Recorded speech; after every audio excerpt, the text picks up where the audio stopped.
वालेकुम वरहमतुल्लाहि वबरकातुहू नहमदुहु व नुसल्ली अला रसूलिहिल करीम अम्मा बाद। मुअज़्ज़ज़ सामीन किराम, उम्मीद है कि आप सब खैर आफियत से होंगे।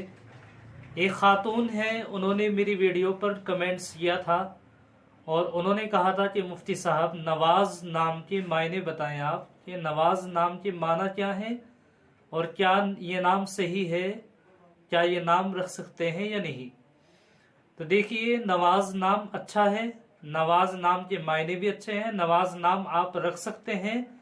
नवाज के माना आते हैं इनायत करने वाला, इनायत करना, देना, यानी किसी को कोई चीज देना, अता करना। तो ये अच्छा नाम है, आप ये नाम रख सकते हैं। और आम तौर पर नवाज नाम बच्चों का होता भी है और हम इस नाम को बहुत ज्यादा सुनते हैं, कोई खराबी नहीं है। अस्सलाम वालेकुम वरहमतुल्लाहि वबरकातुहू।